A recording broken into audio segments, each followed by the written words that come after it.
حضرت بلال حبشی رضی اللہ تعالیٰ عنہ نے سارا گھر کا کام کاج خود سے سنبھال لیا تھا. ایک دن غائب ہو گئے حضرت بلال اذان دے کے, فجر کی اذان دے کے. ایک دن فجر کی اذان دے کے غائب نہیں ہونا چاہیے. کیا خیال ہے آپ کا؟ مؤذن کو اذان دے کے غائب, اسے مسجد میں پھر رہنا چاہیے. حضرت بلال حبشی رضی اللہ تعالیٰ عنہ اذان پڑھی, غائب ہو گئے. صحابہ ڈھونڈ رہے ہیں بلال کدھر ہے, اقامت پڑھے. حضور نے فرمایا خیر جاؤ, بلال آئے گا تو اقامت پڑھے گا.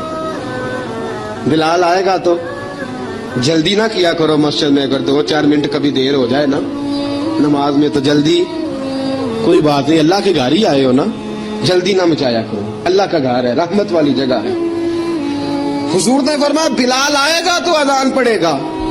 اب سب صحابہ خاموش ہیں کہ بلال جاتا نہیں, کام بھی اس کا کوئی ایسا نہیں. حضرت بلال دوڑے آئے, جلدی دوڑے آئے. رسول پاک صلی اللہ علیہ وسلم نے سوال ہی نہیں کیا کہ بلال تو کدھر سے آیا. فرمایا آ گئے ہو؟ حضور آ گیا ہوں. پڑھو اقامت پڑھی, جماعت ہو گئی.